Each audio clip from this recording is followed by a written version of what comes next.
What's up mga ka-alright? Ito pong mula inyong lingkod, Papa Tricks TV. Nagsasabing bato-bato sa langit ang taman. Huwag magagalit, nagre-real talk lang po inyong lingkod. Walang pikunan. Tama! Hashtag Real Talk!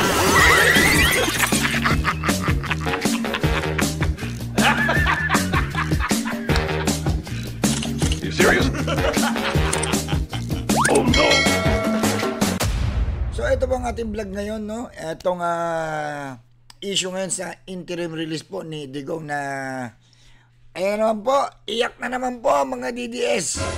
At dahil nga po dito sa labas po ng ano ngayon, ng ICC ngayon na pag-reject po dito sa interim release ni Digong, talagang grabe ang usap-usapan ngayon sa social media. So ito nga mga ka-alright, no? Alamin nga natin, bakit nga ba na-dismiss? Yan ang tanong. Meron bang nag-impluensya?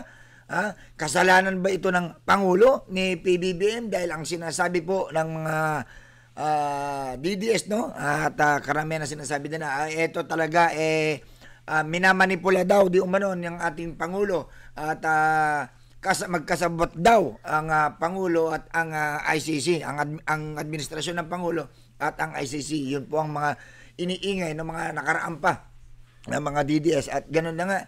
At sinasabi nga nila, wala raw talagang hustisya dahil nga raw sa grabe yung pagpapahirap daw kay Digong dyan sa ICC.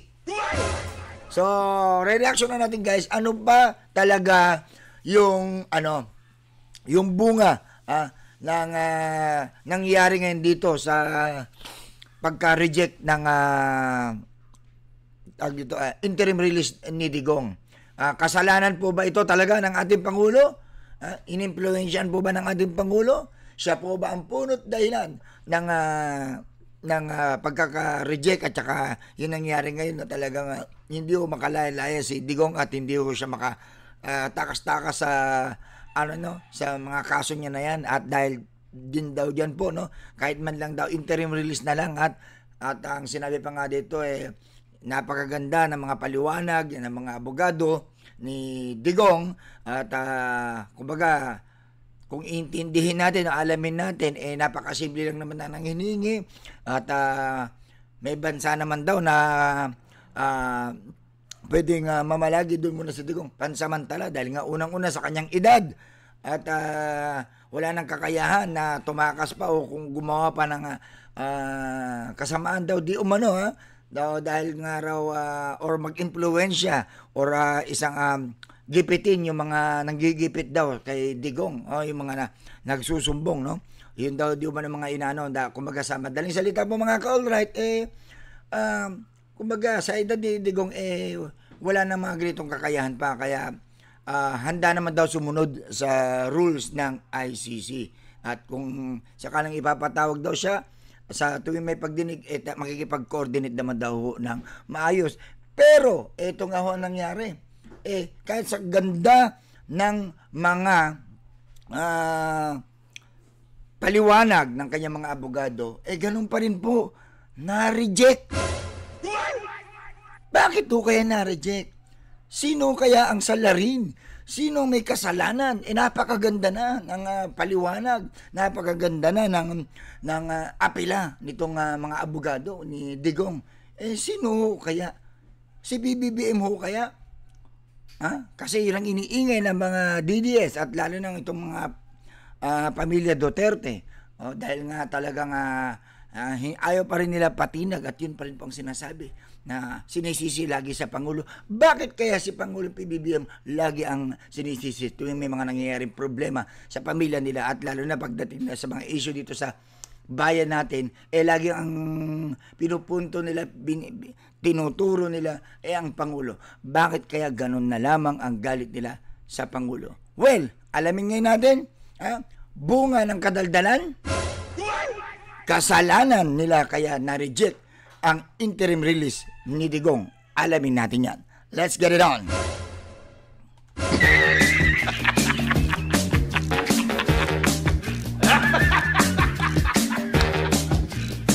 You serious?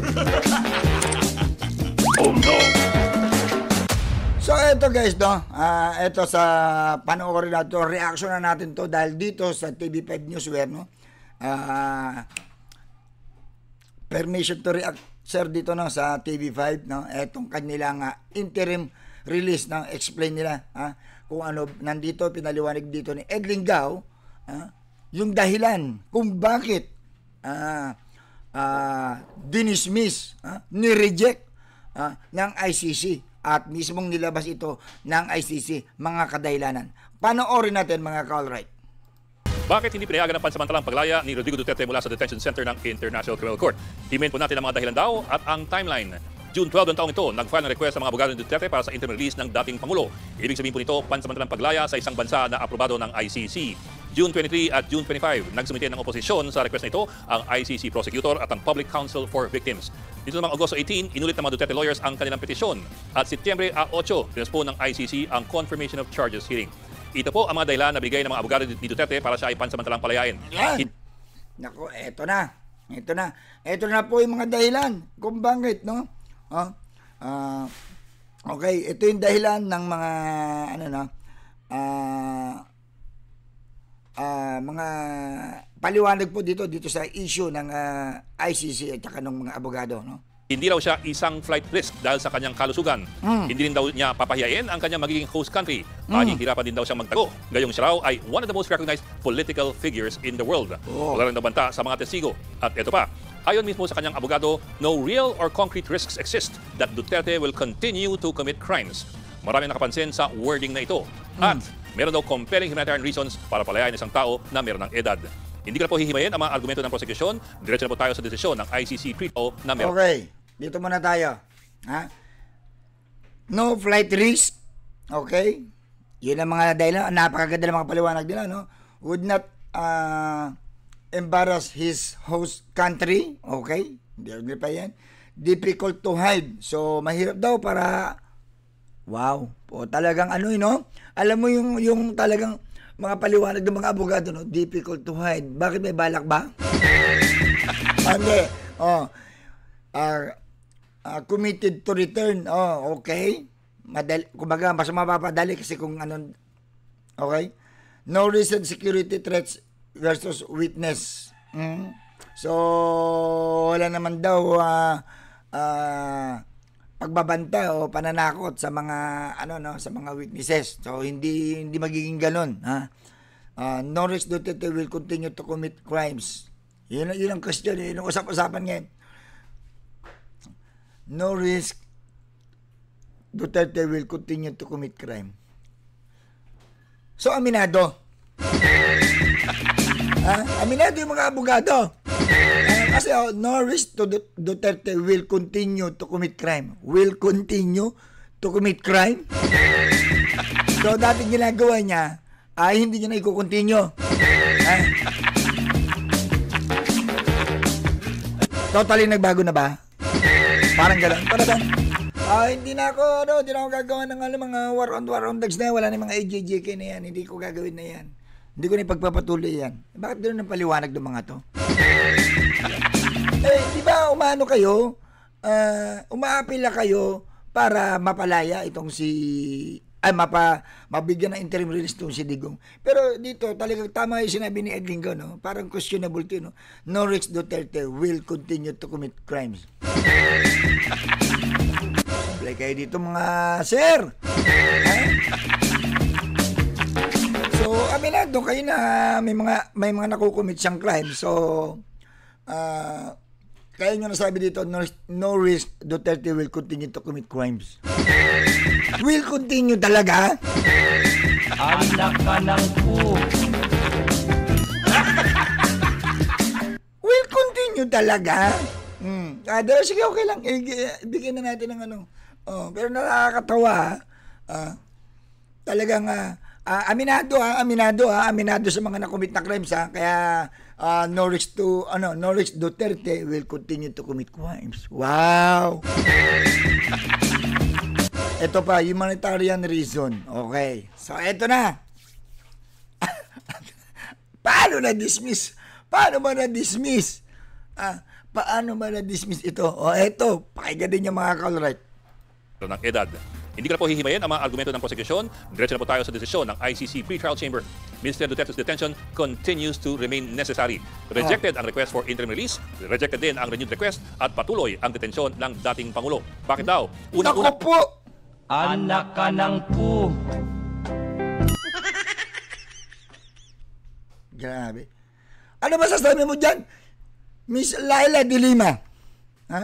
Ano masasabi mo dyan, ha? Mukha yatang grabe ang gitingin ni Ma'am Laila de Lima ngayon. No? Lalo na yung mga biktima ng EJK na tuwan-tuwa ngayon dito. Ha? Lalo na si Trillanes, di ba? Eto, may balita nga, di ba, na may mga tuwan-tuwa na nagkaroon ng interview itong mga pamilya, no? No, na sabi nga nila nagpapasalamat sila dahil ang hustisya talaga nakakamtan daw nila, no? So eto, ano pa? Giniit ng pretrial chamber na meron daw reasonable grounds para isipin na responsable si Duterte sa salang crimes against humanity. Aray. Sa issue man kung flight risk ang dating Pangulo, giniit po ng pretrial chamber na mulat sa pool, sinasabi ni Duterte na siya ay kinidap lamang ng ICC. So yung paulit-ulit na pagsabi ni Duterte at ng kanyang pamilya na kinidap lamang siya ng ICC, hindi pala nakatulong sa kanyang petisyon. Aray ko! Anak ka ng pu. Aray! Aray!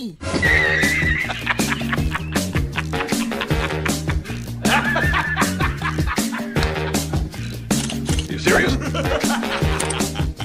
Oh no! Kaya pala.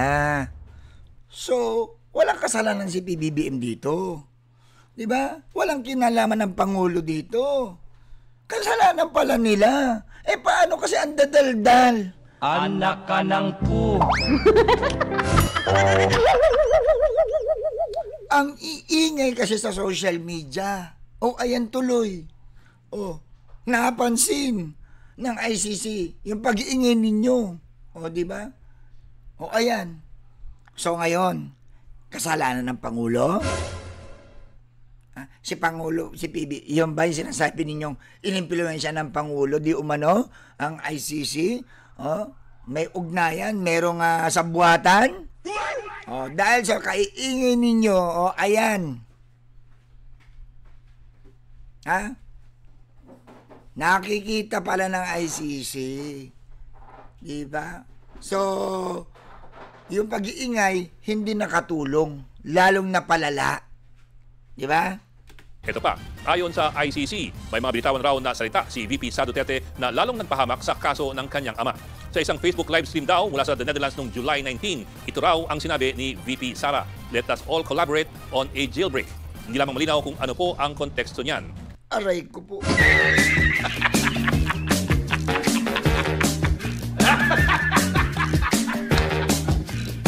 You serious? Oh no! Anak ka ng pu. Di ba? Yan ang napapala ng kakaingay. Baka naman, Madam BP, ito lamang isang pagtatanong Hindi nyo ba talaga sinasadya? Tanong lang naman. Tanong lang. Sinasadya po ba? O sadya talagang hindi nyo pinag-iisipan yung mga inyong pinaggagawa. Diba? Ayan. Umasa na naman yung mga tao. Umasa na naman yung mga netizen. Na mga taga-suporta ni Digong. Kapapaasa, ano nangyari? Nga. Anak ka ng pu.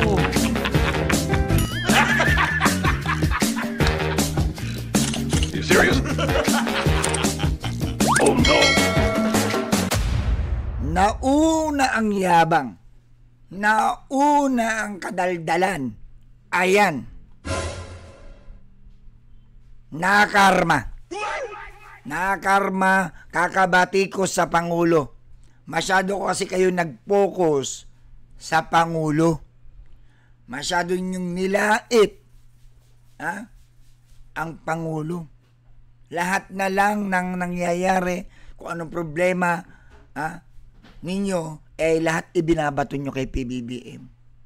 'Di ba? Dahil sa kadaldalan ninyo,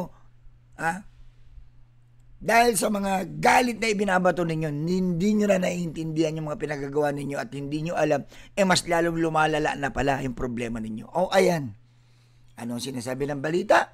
Sinong may kasalanan? Ano naging cause ng pagkaka-reject ng interim release ni Digong? Dahil sa kadaldalan. Anak ka ng pu.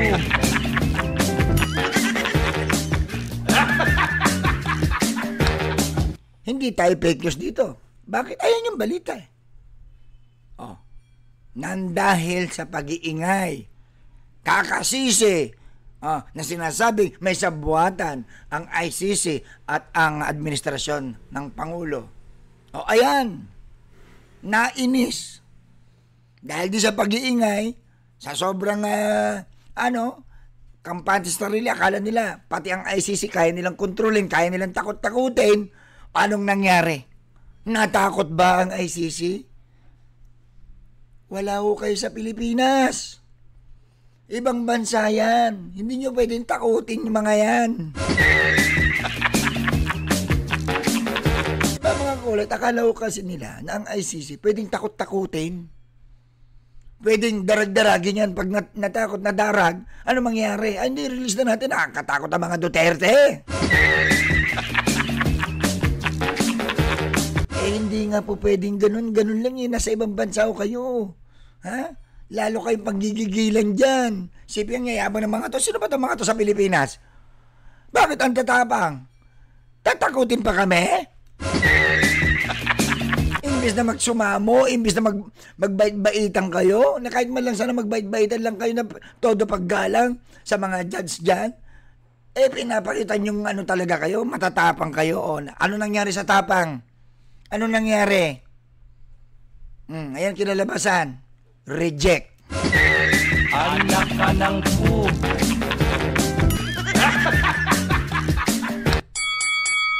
Tuloy.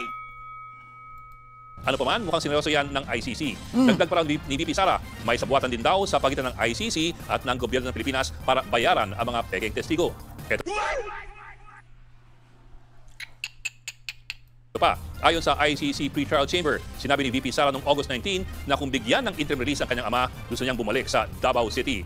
Pero taliwas daw ito sa pangako ng mga abogado ni Duterte na mananatili lamang siya sa bansa kung saan siya bibigyan ng interim release kung sakali. Patunay raw ito na hindi kinikilala ni Duterte ang ICC at balak daw ng kanyang pamilya na ilabas siya sa jurisdiksyon ng ICC. At dagdag pa ng Pre-Trial Chamber, ang pagpapalaya kay Duterte ay magiging patuloy na banta sa mga tetestigo laban sa kanya.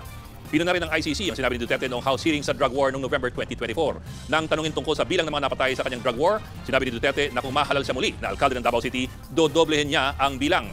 May 2025, nahalal nga siyang alkalde ng Davao bagamat nakakulong sa ICC. Anak ka ng pu.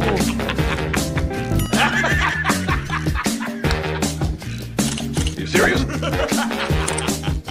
Oh no! Kasi ang tatapang ng mga to no? Totoo lang. Bakit ang tatapang kasi ninyo? Di ba?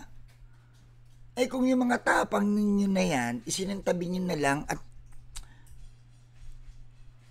kumalma na lang kayo. Tapos na ang termino ninyo. Ha? Kung may napatunayan na kayo sa tingin ninyo, sa loob ng 6 na taon, tama na. Diba? Ano pa ang gusto nyo patunayan na kahit iba na nakaupo, gusto nyo patunayan pa rin na may nagagawa kayo?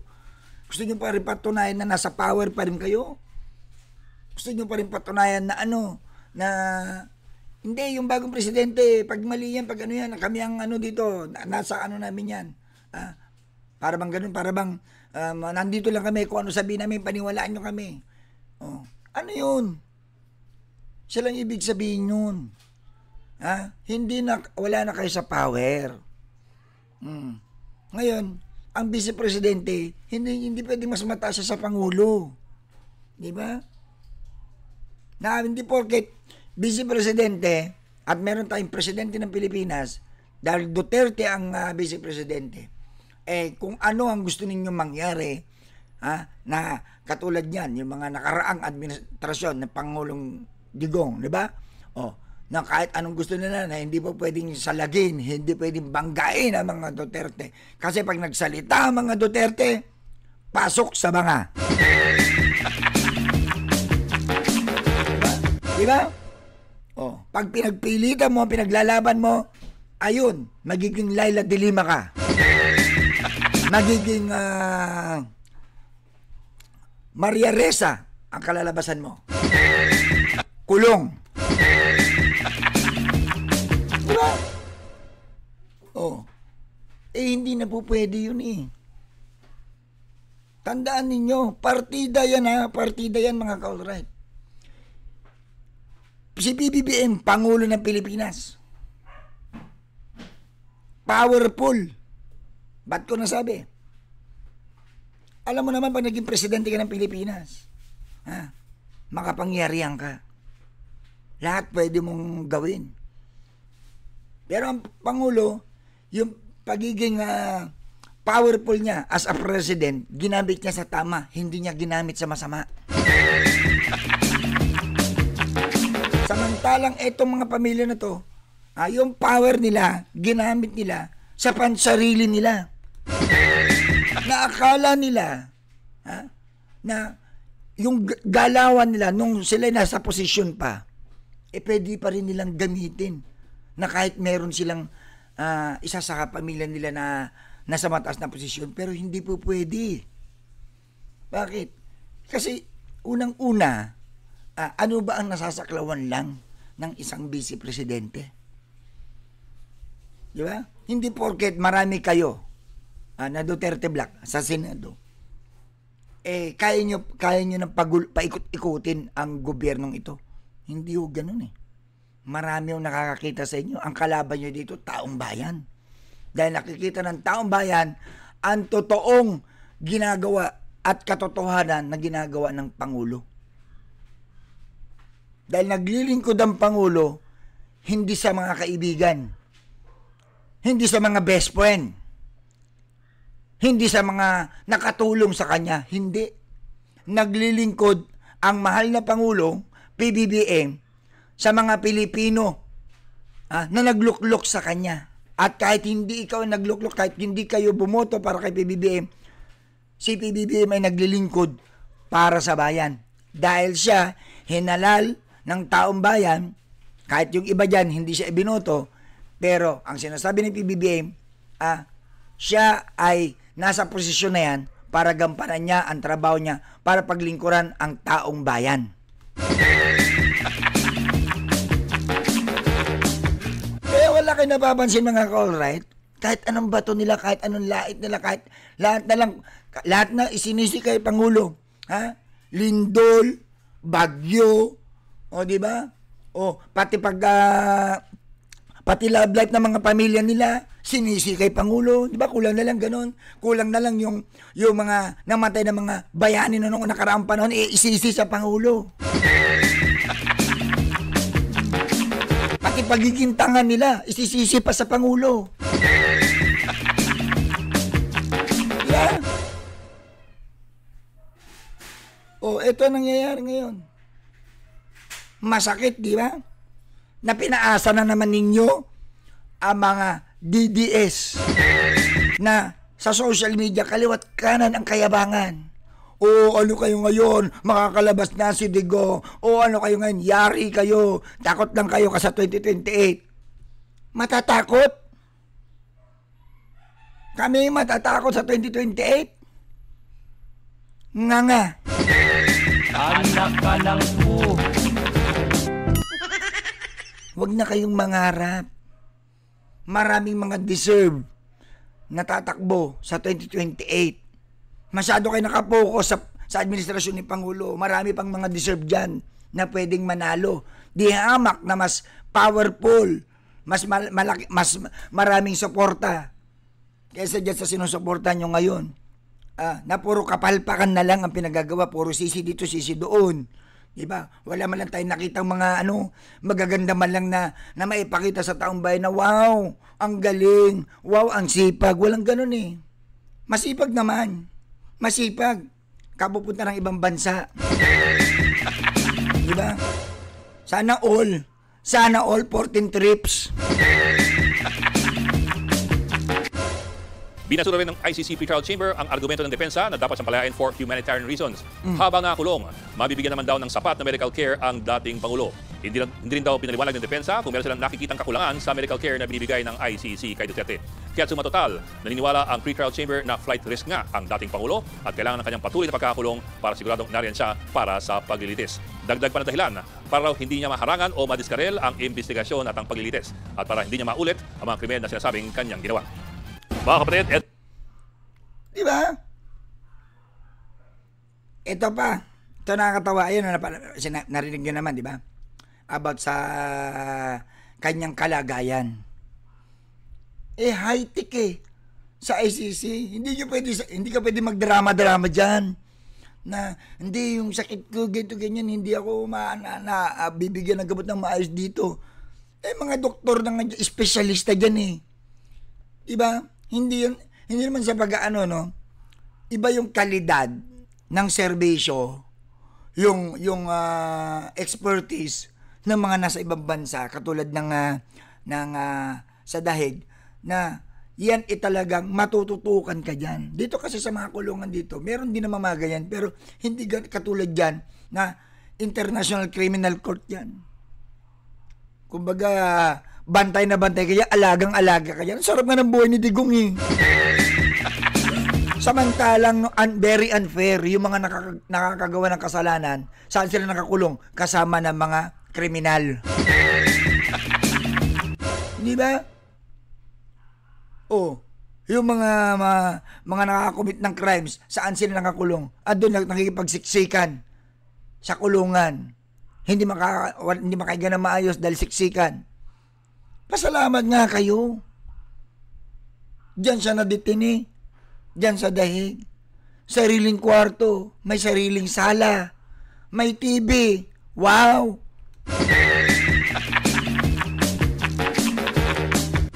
Diba? Kaso, may TV doon. Wala nga lang FPJ. Walang Batang Quiapo. Malamang, wala rin balita dito.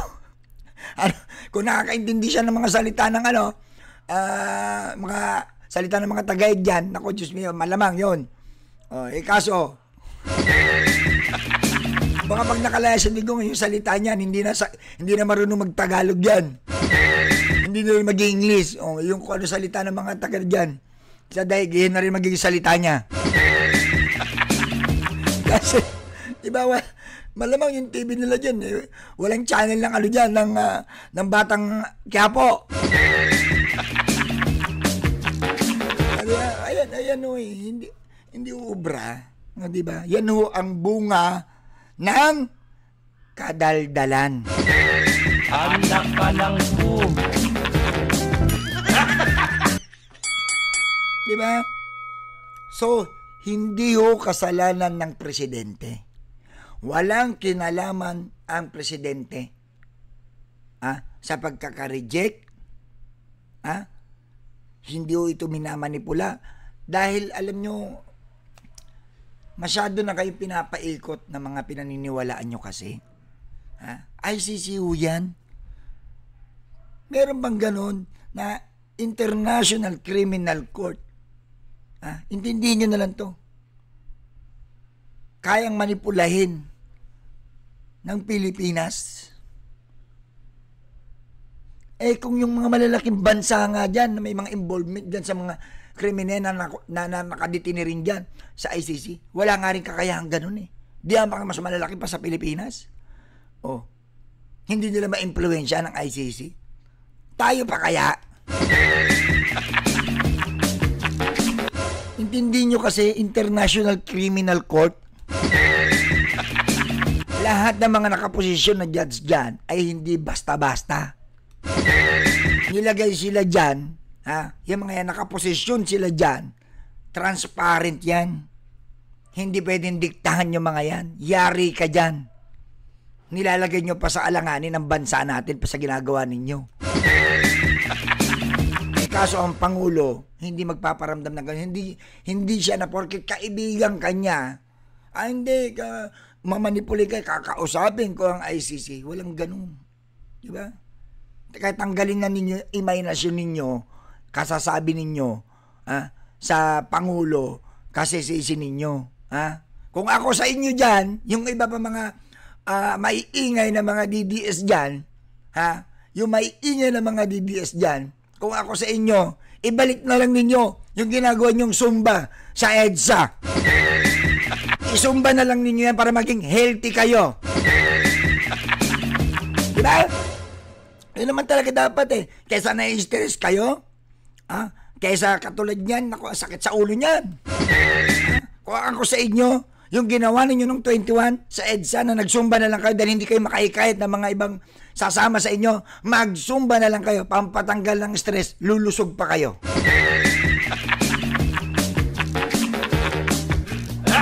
Anak ka lang po. You serious? Oh no! Diba? So, yun lang mga ka-alright. Comment below. Comment below sa live natin na to. Sa live natin na to. Sa upload natin na to. Sensya na, busy lang. No? Comment below. Tama po ba ang sinabi ng balita na kasalanan ng mga Duterte family? Kaya kung bakit na-reject? Or sadya ba talaga kung ayon sa paniniwala ninyo? Malamang may magkukumin na DDS dyan. Na kaya na reject dahil inimpluwensyan ni PBBM. Kung yun ang paniniwala ninyo, kung ganun kayo kabobo ipaliwanag ninyo yan.